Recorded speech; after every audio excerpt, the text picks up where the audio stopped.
Les amis, je viens d'être témoin d'une situation très triste où j'ai eu à intervenir personnellement et ça me brise le cœur. Aujourd'hui, je pense qu'il est essentiel que l'on parle entre hommes, surtout avec les hommes. Je pense que c'est nécessaire. Vous savez, dans la vie, quand vous vous mariez, ça ne veut pas dire que vous abandonnez votre famille.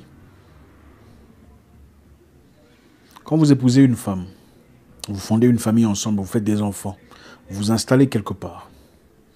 Ça ne veut pas dire qu'il faut oublier ses parents. Ça ne veut pas dire qu'il ne faut plus jamais regarder ses frères, ses jeunes sœurs s'il y en a. Surtout s'ils dépendaient principalement de vous. C'est bien triste de voir comment les hommes réagissent par rapport aux femmes. Les femmes n'oublient jamais chez elles. Jamais de la vie. Une femme peut partir pendant des années. Elle peut aller se marier, faire des enfants, 10 ou même 15. Jamais elle n'oublie ses parents. Jamais. À moins qu'il y ait eu des choses vraiment atroces. Mais une femme normale, normalement constituée, qui n'a pas connu des blessures intérieures, n'oublie jamais ses parents. Les gens vous diront, l'homme quittera son père et sa mère et sa... C'est bien. Mais ça ne veut pas dire effacer son père et sa mère pour vivre avec sa femme. Ça n'a jamais été comme ça. Nous, hommes, on doit arrêter d'être lâches. Quand votre belle-mère est malade, qu'est-ce que vous faites? Quand la belle-mère est malade, les hommes sont toujours aux aguets, toujours prêts, toujours aux petits soins. Est-ce que je peux faire ça? Maman, est-ce que je peux faire ça? Maman, ça va? Vous allez bien? Vous voulez que je fasse ça? N'est-ce pas? On fournit des efforts, même pas nécessaires, pour être bien. Mais quand votre propre mère est malade, comment agissez-vous? Vous savez, les parents ne disent pas toujours ouvertement ce qu'ils pensent.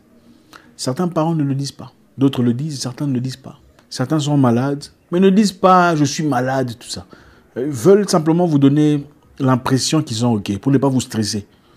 Mais beaucoup, quand ils remarquent leurs parents en position de faiblesse, en train de faire semblant d'aller bien, ils font aussi semblant comme s'ils n'avaient rien entendu ou rien compris. Pendant que si c'est pour la femme, on court d'ici, là-bas, on appelle un spécialiste. C'est incroyable, mes frères. Quelle hypocrisie. Et je pense que beaucoup de personnes se retrouveront. Quand votre maman est malade, votre père est malade, s'ils sont vivants, et qu'il y a autour de vous des frères et des sœurs. Donc si vous avez des frères et des sœurs, vous verrez les hommes généralement font semblant, ils attendent qu'un de frères fasse quelque chose. Ah, mon frère tel fera ça. Ah, mon frère tel s'en occupera. Mais quand c'est la maman de la femme, et même si la femme a des frères et des sœurs, le mari n'attend pas que les frères de la femme fassent quoi que ce soit pour sa mère. Ils sont toujours là. Le matin, bonjour maman, comment ça va? Avant de partir au boulot, je voulais pas... Vous savez, la lâcheté, ce n'est pas seulement chez les autres. La lâcheté, c'est dans les très petites choses. Ton père ou ta mère ne t'en voudra jamais pour n'avoir rien fait. La plupart ne vous en voudront pas. Ils comprendront, ils trouveront même des excuses pour vous. Diront, il est peut-être très occupé, il est surchargé avec le boulot, il a beaucoup de tâches à accomplir. Rarement, ils vous diront ouvertement, ça ne va pas, il n'y a pas à manger à la maison. Rarement, ils vous diront, viens me soutenir mon enfant, je suis en difficulté. Rarement, ils vous diront, il faut m'acheter à manger, des provisions. Mais la plupart d'hommes, vous le verrez chaque jour, chaque semaine, s'assurer de la quantité des provisions de leur belle-mère. Maman, est-ce que le sucre y est toujours? Vous avez besoin de quoi que ce soit, mais vous le faites pour votre propre mère. Mes frères, il faut se réveiller. C'est très facile de blâmer les belles-sœurs. Disons, ah, la belle-sœur est méchante. Non, l'homme est stupide. Vous savez, il y a quelque part en Afrique de l'Est, on dit accoucher des garçons est une perte. Il y a une tribu en Afrique de l'Est où on dit accoucher des garçons est une perte. Ils n'ont pas tout à fait tort. Ils n'ont pas tout à fait tort. Une femme, peu importe où elle se trouve, elle n'oublie jamais chez soi. Il y a des gens qui se disent, je ne veux pas avoir un garçon président de la République. Je veux être la mère de la femme du président. Pourquoi? Pourtant, ce n'est pas la femme qui travaille en tant que président. Parce que la femme n'oublie jamais chez elle. Regardez les femmes des présidents qui sont voleurs ou enfin bref, qui peuvent soutirer de l'argent du pays. Regardez comment ils traitent leur famille. Ils s'assurent que chacun... Enfin, vous comprenez ce que je veux dire. Regardez par contre les hommes qui réussissent dans la vie. Même pas étant président.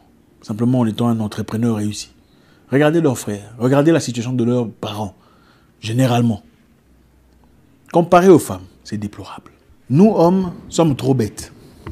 Ah, excusez-moi de le dire. Hein. C'est ça la réalité. Trop émotif. On se lance trop vite. On se lance trop profond. On noie trop loin. On est coincé dans l'abysse des sentiments, des émotions.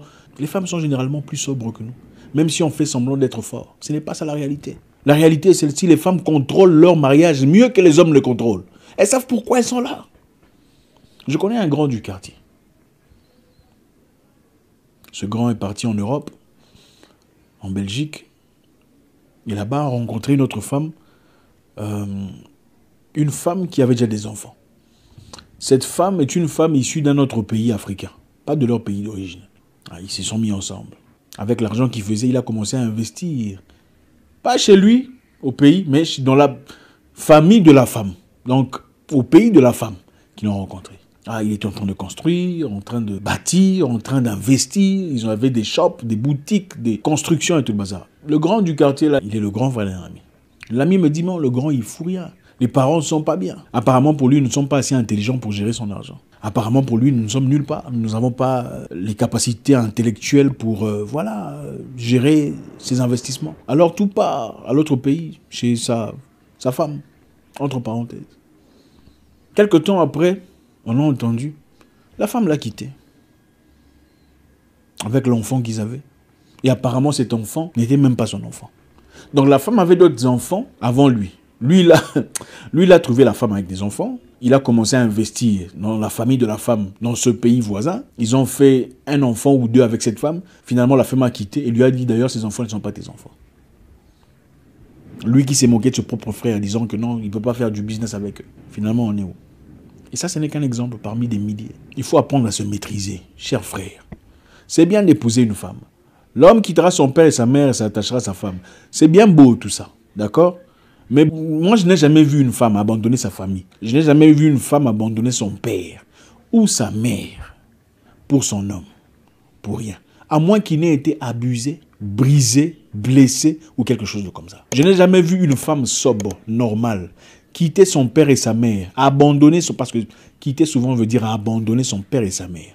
Parce que c'est ça que les hommes font. Pour son mari, je n'ai jamais vu ça.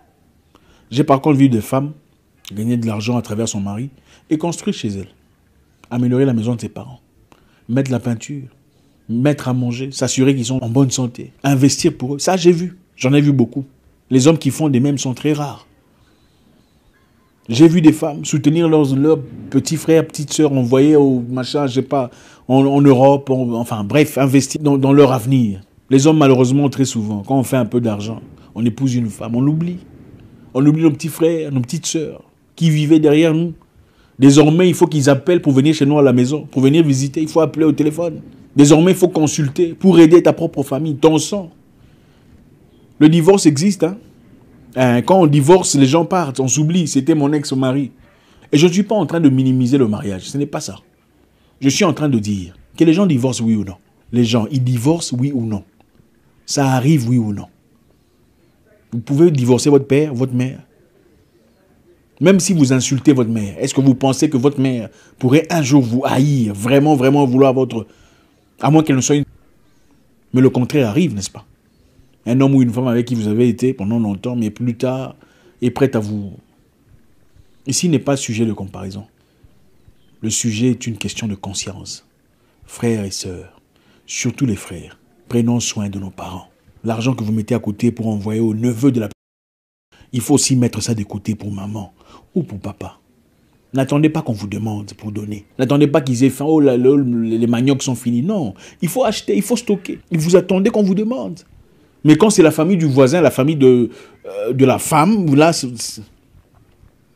comprenez-moi bien. Je n'ai rien contre les femmes. Absolument rien. Mais je pense que les bonnes femmes ont compris.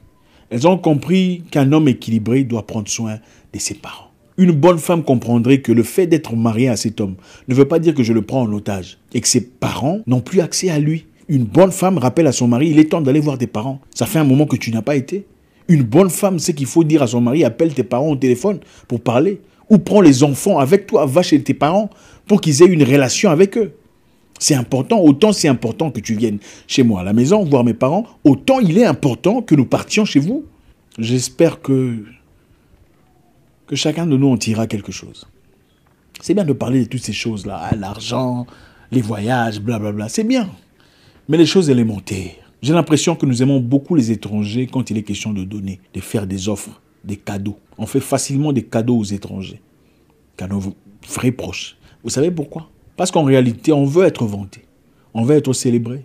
C'est parce qu'on sait qu'un étranger il ira dire à tout le monde « Ah, tel m'a donné autant ». C'est en réalité pour sa propre gloire qu'on le fait très souvent. Et pas vraiment parce qu'on est quelqu'un de bien. Parce que quelqu'un de bien ne peut pas oublier sa famille. N'est-ce pas écrit quelque part, celui qui oublie sa famille est plus qu'un infidèle? Comment pouvez-vous aimer des gens? Moi, ça me choque.